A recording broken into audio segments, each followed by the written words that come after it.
하나님의 말씀은 여호수아 9장 3절 말씀부터 15절까지 말씀을 교독하겠습니다.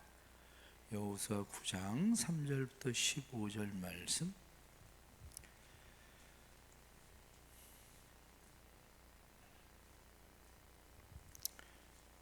기본 주민들이 여호수아가 여리고와 아이에 행한 일을 듣고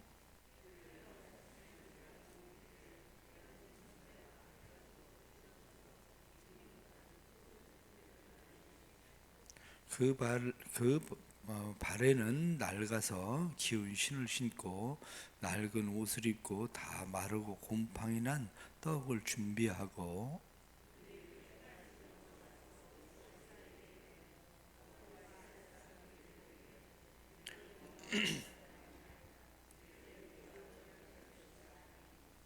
이스라엘 사람들이 히윗 사람에게 이르되 너희가 우리 가운데에 거주하는 듯하니 우리가 어떻게 너희와 조약을 맺을 수 있으랴 하나.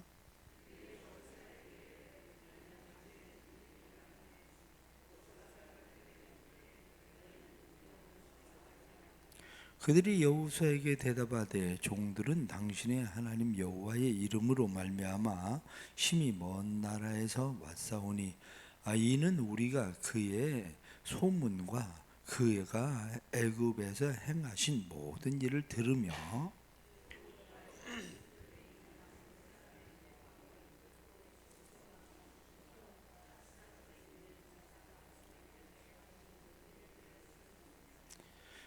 그러므로 우리 장로들과 우리 나라의 모든 주민이 우리에게 말하여 이르되 너희는 여행할 양식을 손에 가지고 가서 그들을 만나서 그들에게 이르기를 우리는 당신들의 종들이니 이제 우리와 조약을 맺읍시다 하라 하였나이다.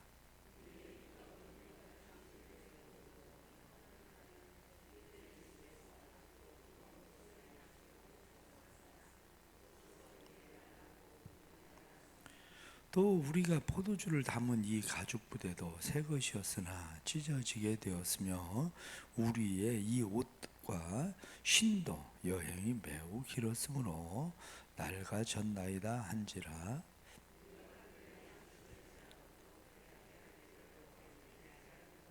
여호수아가 곧 그들과 화친하여 그들을 살리리라는 조약을 맺고 회중 족장들이 그들에게 맹세하였더라. 아멘. 마침내 아이성 전투에서 이스라엘 백성들은 크게 승리를 얻었습니다. 그리고 승리를 얻은 이스라엘 백성들은 이제 에발산, 그리심산 두 산 앞에 서서 그들은 이제 또 하나님 앞에서 새로운 조약을 맺게 됩니다. 그것은 신명기 20장에 하나님께서 말씀하시기를 너희가 가나안 땅에 들어가거든 에발산과 그리심산 앞에 서서 너희가 한쪽에는 저주를 한쪽에는 축복을 선언하라. 그래서 그리심산 앞에서는 축복을, 에발산 앞에서는 저주를, 그리고 너희는 그때마다 아멘 하고 그 일을 선포해라. 이렇게 이야기를 하고 그들은 그 일을 행했습니다. 그랬을 때에 그들에게 찾아온 한 무리가 있었습니다. 그것은 여호수아 9장에 나타나는 말씀 보면 이스라엘 백성들이 여리고성 아이성을 정복했다는 이야기를 듣고 가나안의 7족속이 연합을 하기 시작했습니다. 연합하자. 그래서 그들과 대적해서 싸우자. 각계 전투로는 안 되겠다. 왜냐하면 그때 그 족속들은 서로가 적이었습니다. 사실은 왜 자기의 7족속들마다 자기의 지경을 넓히기 위한 적대감을 가지고 있는 사람들이었지만 이스라엘 백성들이 밀고 들어오기 시작을 하니까 그들을 물리치기 위해서는 연합전선을 펴야만 됐던 거죠. 그런데 이렇게 연합전선을 펴고 있을 때에 한 무리가 떨어져 나온 거죠. 그 사람들이 누구냐면 히위 족속에 있었던 기브스 사람들입니다. 이 기브스 사람들이 생각하기를 이러다가 우리는 다 기브온 사람들은 우리는 이게 다 죽는 거 아니냐, 그러니까 우리는 살 방법을 찾아보자. 그래서 살 방법을 찾은 것이 뭐냐면 가서 화친을 청하자. 이렇게 이야기한 겁니다. 그런데 우리가 이 땅에 있는 사람들인데 화친을 청하자고 이야기하면 그 사람들 우리 얘기를 듣겠냐? 이렇게 이야기한 거죠. 우리 얘기를 안 들을 거다. 그러니까 멀리서 왔다고 하자. 멀리서 온 것처럼 행세를 하자. 그래서 그들은 떨어진 옷, 떨어진 신발을 신고, 그리고 바짝 마른 떡, 곰팡이 난 떡을 가지고 여호수아와 그의 족장들에게 찾아온 거죠. 찾아와서 그들은 이야기하기를 우리와 화친합시다. 너희가 어디서 왔는지 우리가 어떻게 화친하겠냐. 이거 보십시오. 우리 멀리서 왔습니다.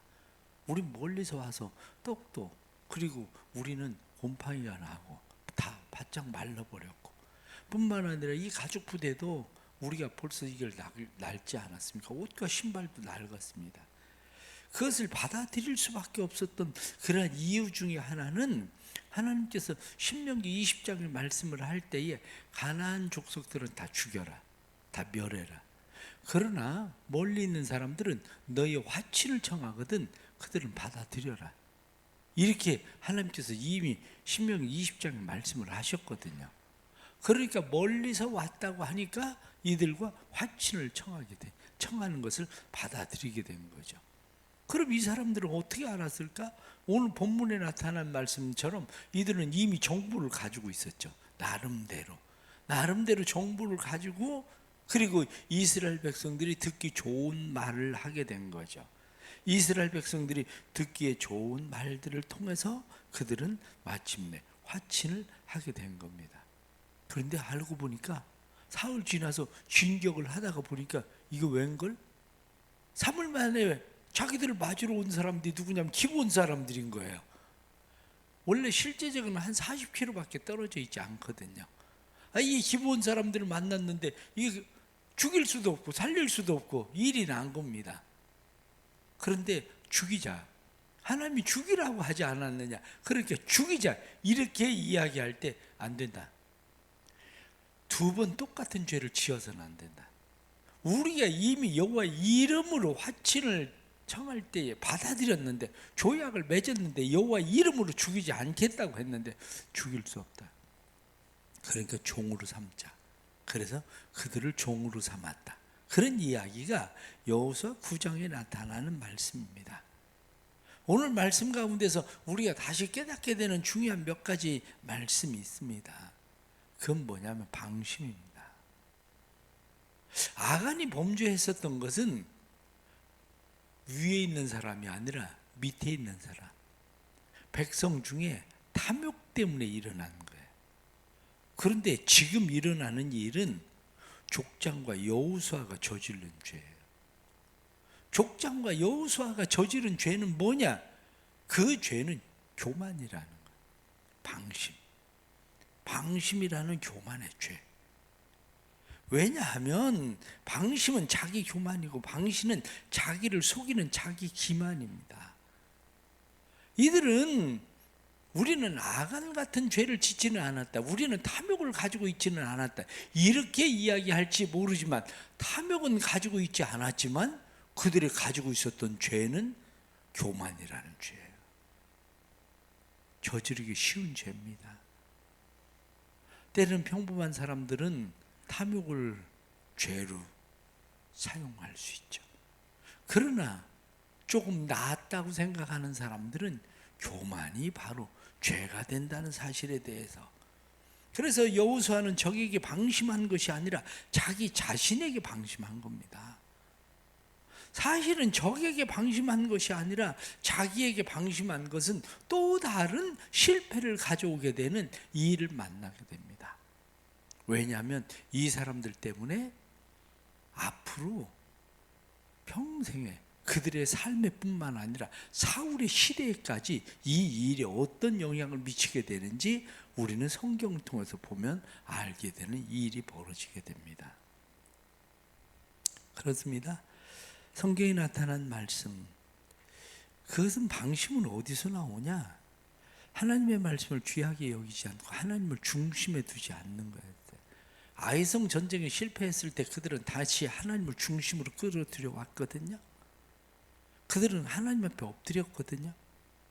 그런데 하나님을 중심에 끌어들여오고 하나님 앞에 엎드렸다고 생각했는데 그들의 교만은 하나님을 중심에 둔 것 같은데 실제로는 하나님을 존중하지 않았어요. 왜? 성경에 나타나는 사무엘상 2장 20절 말씀 보면 나를 존중히 여기는 자를 내가 존중히 여기고 나를 멸시하는 자를 내가 멸시할 것이다, 이렇게 말씀했는데 그들은 하나님을 존중히 여기지 않았습니다. 하나님을 존중히 여기지 않았다는 사실에 대해서 오늘 성경은 14절 말씀에 무리가 그들의 양식을 취하고는 어떻게 할지를 여호와께 묻지 아니하고 하나님 앞에 묻지 않았다, 그렇게 말씀하고 있는 거죠. 하나님의 목소리를 청종한다는 것은 뭐냐? 하나님 앞에 무릎을 꿇는다는 것은 뭐냐? 그것은 하나님의 권위를 존중하고 하나님 앞에 묻는 일이 하나님을 존중하는 일인데 하나님 앞에 존중함으로 물어보지 않았다, 그렇게 말씀하는 거죠. 신앙생활을 하면서 스스로 속지 말아야 됩니다. 우리의 문제는 뭐냐면 스스로 속지 말라. 하나님은 만물이 여김을 받지 아니하시느니라, 이렇게 성경에 말씀하는데 내가 스스로 속아요. 내가 스스로 속아서 자기가 스스로 속는 사람들은 내가 하나님 말씀을 잘 듣는 것처럼 생각합니다. 내가 하나님 앞에 순종하는 것처럼 생각합니다. 내가 기도하는 것처럼 생각합니다. 내가 다른 사람보다 조금 나은 것처럼 생각합니다.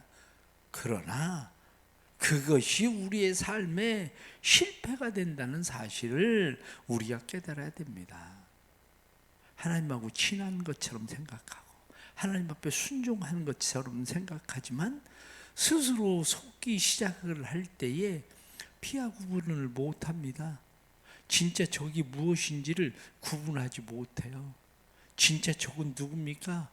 진짜 적은 외부에 있는 적이 아니라 진짜 적은 내부에 있는 교만이라는 것이 진짜 적이라는 것인데 그것을 구분하지 못하니까 결국에는 스스로 무너지고 스스로 망하게 되는 거죠.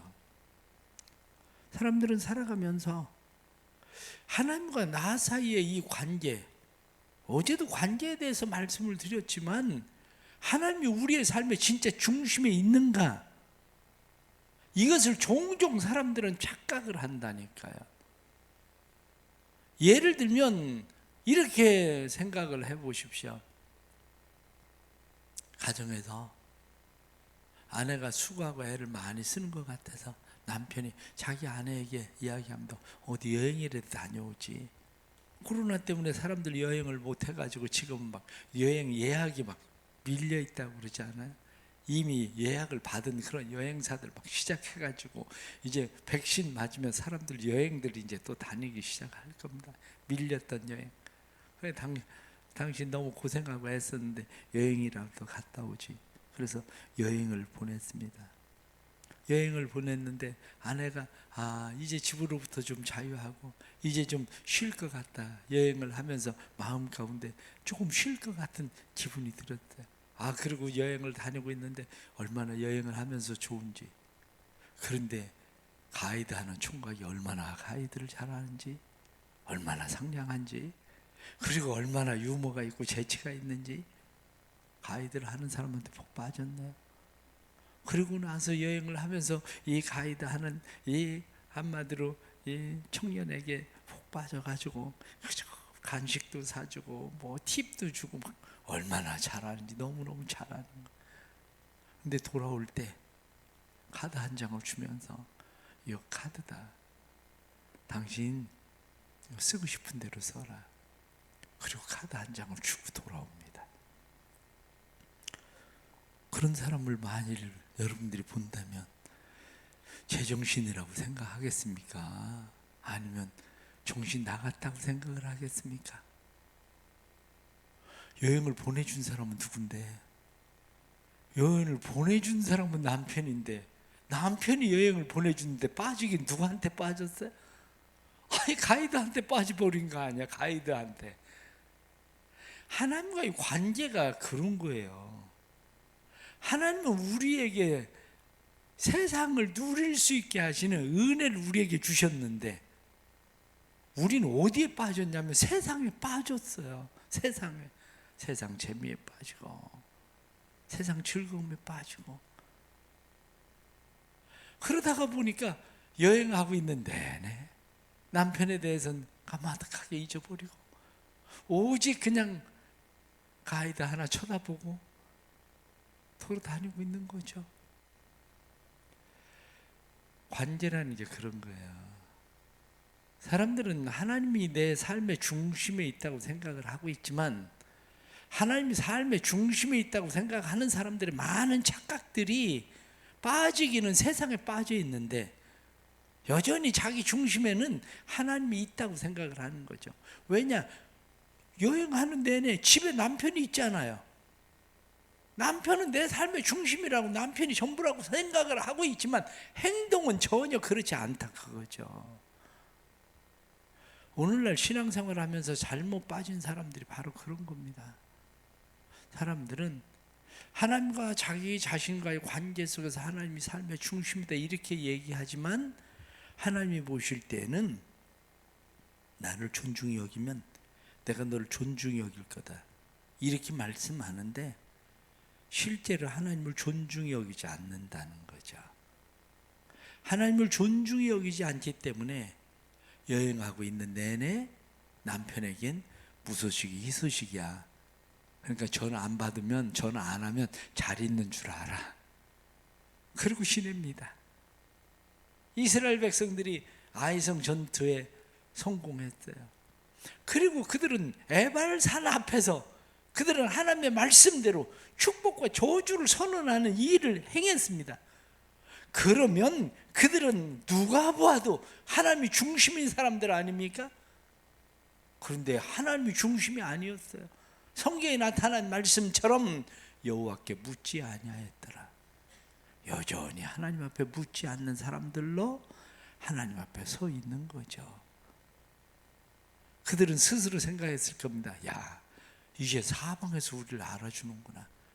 그러니까 멀리서 우리에게 화친을 청하는 사람들이 멀리에서까지 우리에게 오는 걸 보니까 사방이 우리를 안아주는구나. 그들은 마음 가운데 스스로 교만해진 거죠. 우리의 생활 가운데서 이러한 일들을 우리는 겪지 않아야 된다. 그런 이야기입니다. 사단은 늘 우리에게 그러한 그물들을 칩니다. 감각적인 그런 그물을 칠 때에 우리가 그 그물에 말려들기 시작하면 결국 여호와께 묻지 않는 실수를 정하게 범하게 되고 그리고 우리의 눈에 보이는 판단을 가지고 모든 것을 판단하고 결정하는 일들이 되게 되죠.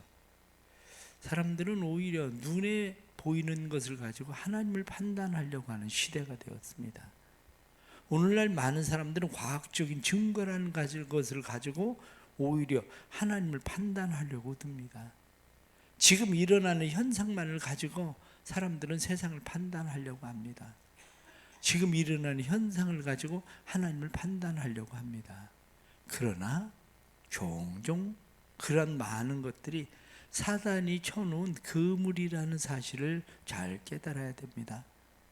빌보서 4장 6절 말씀에는 오직 모든 일에 기도와 간구로 너희 구할 것을 하나님께 아뢰라. 오직 기도와 간구로 너희 구할 것을 하나님 앞에 아뢰라. 성경이 말씀하고 있는 일은 오직 모든 일에 기도해라. 그런 겁니다. 하나님에게 초점을 맞추어라. 끊임없이 기도해라. 그것이 우리에게 말씀하시는 겁니다. 왜 예수님은 기도하셨을까요? 왜 예수님께서 새벽 미명 시간에 가셔서 기도하셨을까요? 왜 예수님은 밤이 맞도록 기도하셨을까요? 예수님이 새벽 미명 시간에 기도하시고 예수님이 밤이 맞도록 밤이 새도록 예수님이 기도하셨는데 우린 뭐가 그렇게 잘나서 기도하지 않을까요? 그것이 결국 우리의 교만입니다. 때로는 스스로 생각을 합니다. 아유, 뭐 교회 가서 뭐 새벽 11조 기도한다고 3일 나가서 기도한다고 뭐 그게 뭐 기도가 다나? 이렇게 얘기하지만 새벽 11조 기도를 안 하는 사람들이 기도를 하면 또 얼마나 하겠습니까? 그게 안 되는 사람이. 그런데 스스로 생각합니다. 스스로 뭐 새벽 11조 기도한다고 해서 뭐 그게 기도가 다 되는 건가? 어림없는 소리. 성경에 나타나는 말씀처럼 스스로 속는 교만에 빠져서 스스로 자기를 멸망으로 끌고 가는 그런 일들이 되고 있는 현상들이 나타나는 거죠. 15일부터 또 우린 뭐 부활주일까지 20일 특별 새벽 기도를 또 할 겁니다. 21일 새벽 기도 하면서 주제가 이제 회복이라고 올해 회복이라는 주제를 가지고 설교를 하려고 주제를 정해보니까 주제가 50개 돼요. 그리고 50일 새벽 기도를 할 수는 없고 그래가지고 그 중에서 20개를 골라가지고 새벽 11조 새벽 특별 새벽 기도에 20일을 기도를 하려고 하는데 여러분들 혹시 회복에 대한 주제에 대해서 듣고 싶은 설교 제목이 있으면 카톡으로 보내주세요. 그러면 제가 그 제목을 선택해서 여러분들의 제목을 선택해서 설교도 하겠습니다. 그렇습니다. 왜 그런 기도를 우리가 그렇게 하려고 합니까? 훈련이에요. 결국 하나님을 중심에 두려고 하는 훈련, 어떤 일들에 대해서 하나님 앞에 묻고 가려고 하는 훈련, 스스로 교만해지지 않으려는 훈련, 이런 훈련을 통해서 우리는 우리를 하나님 앞에 다시 세우는 일들이 되는 거죠. 또 성경에 나타나는 오늘 말씀 속에서 우리가 깨닫게 되는 것은 약속은 약속이라는 거죠. 약속. 이 약속이라는 것이 때로는 내가 속아서 그런 거다. 네가 나 속였잖아. 네가 나 속였기 때문에 내가 그걸 오길 수밖에 없어. 이렇게 이야기하고 싶겠죠. 그러나 성경은 우리에게 그렇게 이야기합니다. 비록 내가 어리석어서, 내가 교만해서, 내가 선택한 일이지만, 선택한 일이 실패에 빠졌지만, 그러나 자선의 선택을 해야 된다는 겁니다. 다시 말하면 하나님의 이름을 욕되게 해서는 안 된다는 거죠. 백성들은 이야기합니다. 왜 그렇게 알아보지도 않고 제대로 알아보지도 않고 왜 그런 일을 저질렀느냐. 그러니까 가나안 히위 족속들, 그 기본 사람들은 다 죽여야 된다. 이렇게 이야기하지만 여호수아와 족장들은 이야기합니다. 그들과 하나님의 이름으로 약속했으니 파괴할 수 없다. 바로 그겁니다. 속은 것도 하나님을 욕되게 한 일이지만 우리가 또다시 그 약속을 파괴함으로 그들을 죽이는 것도 그것도 하나님을 욕되게 하는 일이다. 바로 그겁니다. 그래서 그들은 이야기하기를 우리가 이스라엘 하나님 여호와로 그들에게 맹세하였은즉 이제 그들을 건드리지 못하리라. 그렇게 이야기합니다. 그래서 그 다음에 나타나는 이제 10장에 나타나는 말씀을 내일 말씀을 드리겠지만 기본 사람들이 와서 우리를 도우라 그럴 때 하나님께서 얼마나 놀라운 일을 행하시는지를 경험하게 됩니다. 사무엘하 21장에 다윗의 시대에서 3년 기근이 일어납니다. 3년 기근이 일어날 때 다윗이 하나님 앞에 기도합니다. 하나님, 이 일이 어떻게 3년씩이나 이 기근이 벌어지는 일이 일어납니까? 그리고 하나님 앞에 기도할 때 하나님께서 말씀하십니다. 사울이 흘린 피 때문이다. 그런데 사울이 흘린 피가 뭐냐? 그렇게 이야기할 때 사울이 유다 족속들 가운데 그들과 함께 꾀해서 기본 사람들을 죽였다는 거예요. 그런데 그 일이 다윗의 시대에 와서 3년 지근의 일을 만나는 일이 되어버리죠. 그래서 다윗이 그때에 사울의 자손들 7사람들을 목매어 죽입니다. 그 이유는 기본 사람들에게 물어봅니다. 우리가 어떻게 해야 할까? 어떻게 해야 너희가 이 한을 풀겠냐? 그러고 이야기했더니 사울의 자손들을 내주십시오. 그래서 사울의 자손들 7명을 내주어서 그들을 목을 매달았을 때에 지근이 끝났다는 겁니다. 하나님은 그렇게 중요하게 여깁니다, 약속을. 그렇기 때문에 성경은 우리에게 뭐라고 말씀합니까? 약속을 신중하게 하라는 겁니다. 이해할 것은 이해하고 아니요 할 것은 아니요 하고 말해라. 너희가 서운하거나 약속하면 너희에게 해로워도 지켜라. 그리고 성경은 우리에게 말씀합니다. 그렇습니다.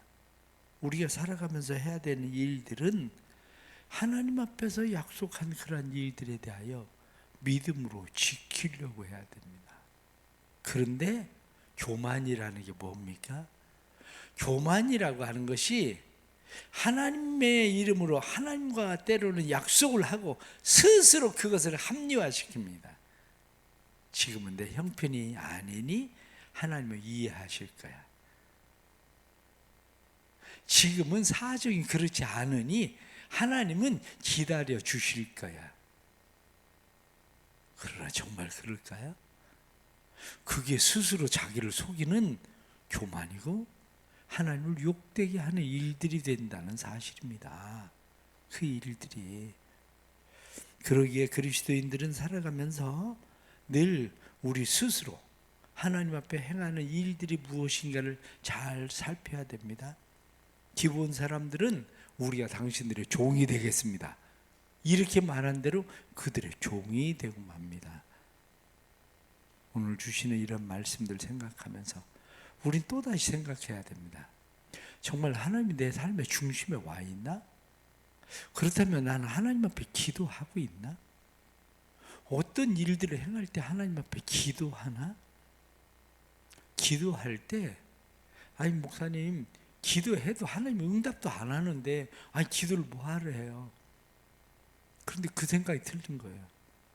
왜냐하면